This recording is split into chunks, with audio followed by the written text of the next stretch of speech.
वसुदेवसुतं देवं कंसचाणूरमर्दनं देवकी परमानंदं कृष्णं वंदे जगद्गुरुम. रथ उभा करा म्हणून अर्जुनाने सांगितलंय. या श्लोकापर्यंत आपण होतो की मला रथ 2 सैन्याच्या मध्ये उभा कर, मला बघू दे कोणाशी युद्ध करायचं ते, असं अर्जुन म्हणलेलं आहे 22व्या श्लोकात. आणि पुढच्या श्लोकात तोच आणखीन पुढे तेच सांगतोय तो, योत्स्यमानानवेक्षेहम य एतेत्र समागताः धार्तराष्ट्रस्य दुर्बुद्धेर युद्धे प्रियचिकीर्षवाः. आता या ठिकाणी तो आणखीन तेच सांगतोय की दुष्टबुद्धी असा दुर्योधन. त्याने विशेष आणखीन वैशिष्ट्यपूर्ण गोष्ट सांगितली. कारण दुर्योधन दुष्टबुद्धी होता हे सगळ्यांना माहिती आहे, त्याने अनुभवलेलं आहे त्याच्या आयुष्यामध्ये. मुख्य कसं आहे, दुर्बुद्धी म्हणजे काय, तर तारुण्य, सत्ता, संपत्ती आणि अविचारीपणा हे सगळं एक, त्यातला एक जरी असेल तरी विनाश होऊ शकतो. दुर्योधनाकडे 4ही गोष्टी होत्या, त्यामुळे तो दुर्बुद्धी होता असे प्रश्न नाही. म्हणून तो खास दुर्बुद्ध युद्धे प्रिय चिकीर्ष असं म्हणते की दुर्बुद्धी असलेल्या अर्जुनाचं प्रिय व्हावं असं ज्यांना वाटतं ते लोक आता समोर आहेत माझ्या, म्हणतो त्यांच्याशी युद्ध करायचंय.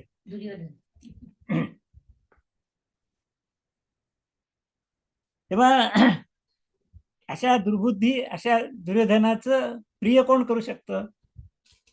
ते राजे आले, राजे त्याच्या बाजूने आले का आले हा महत्वाचा प्रश्न आहे. पांडवांच्या बाजूने दोघीकडे चॉईस होते, म्हणजे बाकीच्या राजांना दोन्ही चॉईस होते, पांडवांकडे जायचं का कौरवांकडे जायचं. पण त्यांना वाटलं बघ की आपण दुर्योधनाला साथ द्यावी, म्हणजे दुष्टबुद्धी दुर्योधनाला साथ द्यावी, दुष्कृत्यांना, अधार्मिक गोष्ट साथ द्यावी अशी इच्छाच निर्माण झाली. म्हणून तर ते कौरवांच्याकडे गेले सगळे योद्धे. त्याचा स्पष्ट उल्लेख अर्जुन या ठिकाणी करतो. ते सगळे एकत्र आलेत असे सगळे या ठिकाणी, आणि त्यांच्याशी मला युद्ध करायचंय आणि त्यांना मी पाहतो असं अर्जुनाने या श्लोकामध्ये सांगितलेलं आहे. आणि मग साहजिकच कृष्णाने त्याप्रमाणे कृती केलेली आता पुढे त्याचं वर्णन संजय करते. एवमुक्तो ऋषिकेशो गुडाकेशेन भारत सेनयोरुर्भयोर्मध्ये स्थापयित्वा रथोत्तम. सरळ अर्थ आहे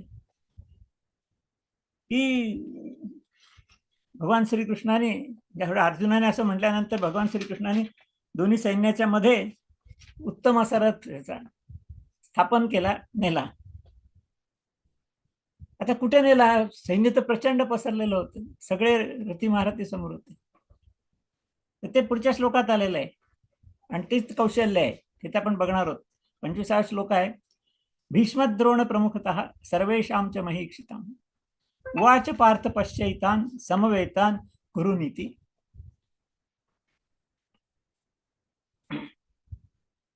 संजय म्हटलं की त्याने असं उभा केला, आणि कुठे केला तर भीष्म आणि द्रोण प्रमुख त्या, म्हणजे जिथे भीष्म आणि द्रोण उभे होते त्यांच्या समोर नेऊन उभा केला.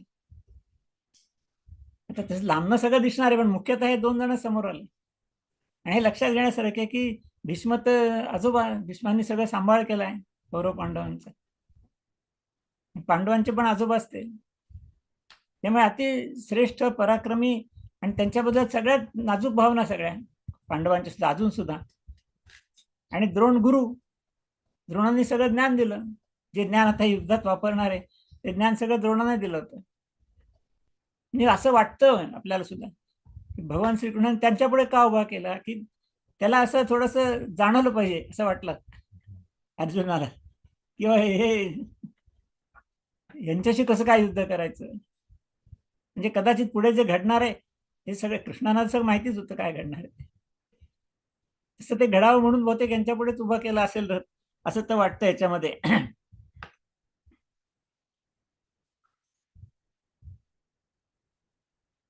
मग त्या संदर्भात एक छोटीशी 2 ओळी म्हटल्यात एका कुठल्या कवीनी. पार्थपुत्र विषादोस्ती वाक कन्या परमात्मना. गमतीदार उदाहरण दिले की पार्थ म्हणजे अर्जुन, अर्जुनाचा पुत्र विषाद, त्याला विषाद झाला ना सगळा त्याच्यानंतर, म्हणून त्याचा पुत्र विषाद. आणि वाक कन्या परमात्मना, परमात्म्याची वाणी भगवंताची ही कन्या. ताभ्याम उभाभ्याम वैजाता सा गीता लोकपालन. ते दोघं एकत्र आल्यामुळे गीतेचा जन्म झाला लोककल्याणाकरता. विनोदाने म्हटलं पण वस्तुस्थिती तीच आहे की त्याच्यामुळे अर्जुनाला विषाद झाला नसता तर मग भगवंतांना गीता सांगायची पळ आलीच नसती. त्यामुळे कदाचित असं म्हणता येईल गीता सांगायची आहे, अर्जुनाला विषाद झाला पाहिजे, आणि म्हणून भगवंतांनी भीष्म द्रोणाच्या समोर त्याचा रथ उभा केला. आणि सारथ्याचं एक कौशल्य असतं ना, भगवान तर सगळ्यात सर्वश्रेष्ठ सारथी होते. कुठं उभा करायचंय त्यांनी बरोबर उभा केला. अर्जुन नुसता म्हणला होता 2 सैन्याच्या मध्ये उभा करा म्हणून, म्हणजे बरोबर ह्यांच्या समोर मी उभा केला. आणि त्याला भगवान म्हणले की आता बघ तू हे सगळं.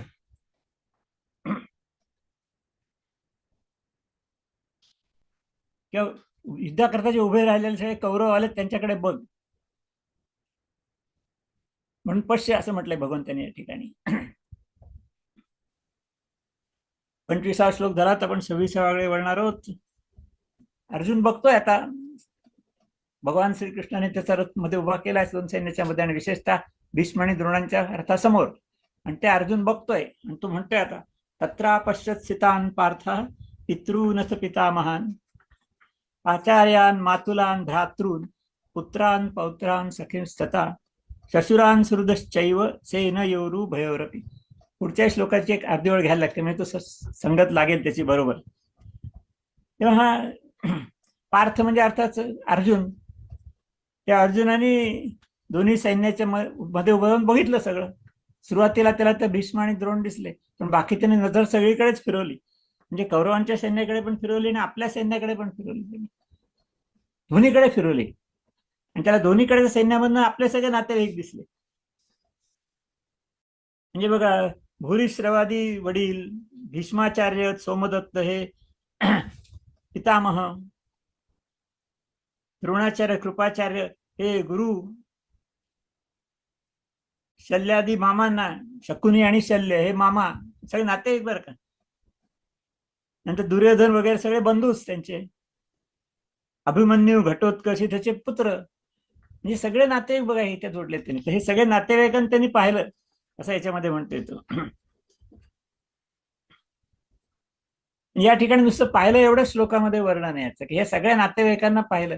आणि अर्थातच त्याच्या मनात विचार आला ना की आता युद्ध सुरू करायचं म्हणजे काय, हे मरणार ना सगळे नातेवाईक.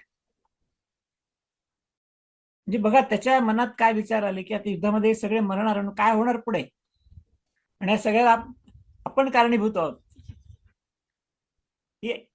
ही संवेदना मतात निर्माण झाली याच्यामध्ये, लक्षात घ्या. आणि आपण पाहिलं दुर्योधनाने जेव्हा सगळ्या सैन्याकडे पाहिलं तर त्यांनी शत्रू शत्रू म्हणून पाहिलं. आणि द्रोणाचार्य सांगितलं बघा बघा कसे लोकांनी तुम्ही तयार केल्या, तुमचे शिष्य आहेत, त्यांच्याशी युद्ध करून आपल्याला जिंकायचं, सगळं आपलं सैन्य जिंकण्यासारखंच आहे आता. म्हणजे दुर्योधनाने हेच सैन्य पाहिलं सगळं, पण त्याच्या मनात कसे विचार आले, कारण तो दुष्टबुद्धीच होता, युद्धाची खुमखुमीच होती.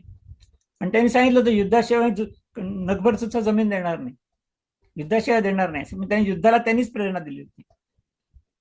पण हे सगळं पाहिल्यानंतर अर्जुनच्या मनात विचार आला, म्हणजे हे शत्रू आहेत असा विचार नाही आला.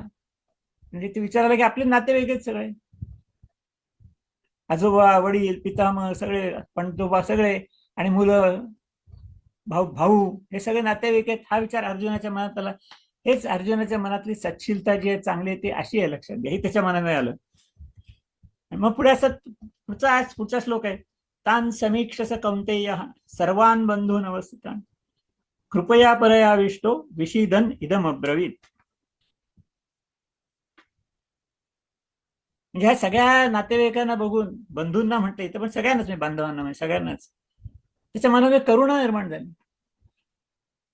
कसं काय ते मरणार सगळे, म्हणजे किती करुणा आली बघा त्याच्यामध्ये. शत्रुत्व आलं नाही त्याच्या मनामध्ये, करुणा निर्माण झाली. आणि तो शोकाकुल झाला, दुःख व्हायला लागले, अरे मरणार म्हणजे कसं होणार आता, म्हणजे मृत्यू पावल्याच दुःख जवळजवळ हे सगळे नातेवाईक. कारण युद्ध म्हणजे शेवटी मृत्यूच आहे, लक्षात घ्या. आपण म्हटलं युद्ध म्हणजे काय, जिंकू किंवा मरू, मधली स्टेजच नाही कुठली.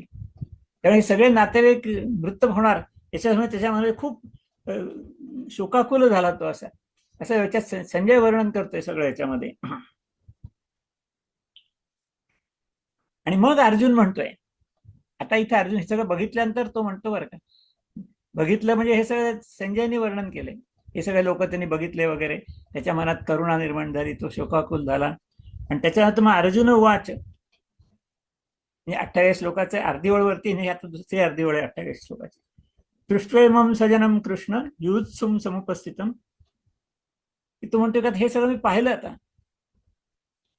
की युद्धाची इच्छा धरून जे रणांगणावर आलेले सगळे सगळे नातेवाईक, माझे सगळे स्वजन, या समुदायाला मी पाहिलं. आणि काय झालं, इथून सगळ्यात महत्वाचा भाग सुरू होतो. तो म्हणते की सीदंती मम गात्राणि मुखम च परिशुष्यति एपतुश्च शरीरे मे रोमहर्षश्च जायते गांडीवं संसते हस्ता त्वक् चैव परिदह्यते न च शक्नोमि अवस्थातुं भ्रमती वच मे मनः. त्याच्या मनात करुणा निर्माण झाली, शोकाकुल झाला आणि त्याचा परिणाम शरीरावर झाला. हा मुद्दा लक्षात घेण्यासारखा आहे. आणि आपण 2 श्लोक आधी पाहिलं होतं, तो धनुष्य उंचावून आला होता वरून, चला आता ह्यांच्याशी युद्ध करायचंय, कोणाशी युद्ध करायचं बघू दे एकदा मला, लगेच सुरुवात करतो युद्धाला. म्हणजे युद्धाच्या अतिशय भावनेतनं तो, प्रेरणेतनं तो पुढे आला होता. पण आता कृष्णाने द्रोण आणि भीष्मांच्या समोर रथ उभा केला आणि त्यांना पाहिल्यावर त्याच्या मनामध्ये चिंता निर्माण झाली की अरे आजोबान गुरु त्यांना कसं काय मारायचं आपण. आणि मग बाकीचे पण नाते, पहिले सगळं वर्णन झालं सगळं. म्हणजे काही क्षणात त्याच्या मनात बदल झाला. लक्षात द्या, जो युद्धाला तयार होता, रथ उभा करा धनुष्यामध्ये, मी बघतो कोणाशी युद्ध करायचं म्हणून धनुष्य उभारून पुढे आला. आणि हे एवढा परिणाम मला किती लागलाय, 1 मिनिट सुद्धा लागला नसेल. एवढ्या 1 मिनिटामध्ये त्याच्या मनावर इतका परिणाम झाला की त्या मनाचा परिणाम शरीरावर झाला आणि शरीर पूर्णपणे दुर्बल झालं. आणि त्याचं वर्णन तो स्वतः करतोय. या श्लोकांमध्ये अर्जुन स्वतःच वर्णन करतोय. सिदंती मम गात्राणि मुखम च परिशुष्यति एपतुश्च शरीरे मे रोमहर्षश्च जायते गांडीवं संसते हस्ता त्वक् चैव परिदह्यते न च शक्नोमि अवस्थातुं भ्रमती वच मे मनः. तो स्वतःच म्हणतोय की माझं मन भ्रमित झालंय. म्हणजे मन भ्रमित झालं की काय परिणाम होतो हे या ठिकाणी दिसतंय. आणि सगळी वर्णन 5,500 वर्षापूर्वीची लक्षात घ्या. पण हीच सगळी वर्णन आजच्या मानसशास्त्राच्या पुस्तकात दिलेली आहेत. त्याला पॅनिक अटॅक म्हणतात. हा पॅनिक अटॅक आला म्हणजे असं काहीतरी धक्का बसला मनाला, खूप मोठा प्रमाणात दुःखदायक धक्का बसला तर काय परिणाम होतो शरीरावरती, याचं वर्णन आधुनिक मानसशास्त्राच्या पुस्तकात दिलेलं आहे. आणि ते हीच वर्णन आहेत सगळे. ते इंग्लिशमध्ये दिलं आहे, ते संस्कृतमध्ये लिहिलं आहे. ते वर्णन वाचल्यानंतर लक्षात येतं की ते वर्णन करणाऱ्यांनी भगवद्गीतेतलेच शब्द भाषांतर केले की काय. अगदी परफेक्ट तेच वर्णन आहे. तर आपण ते वर्णन खूप नीट समजून घेण्यासारखं फार आहे, चांगलं आहे. ते आपण उद्या बघू. आज आपण या ठिकाणीच थांबूया. हरि ओम.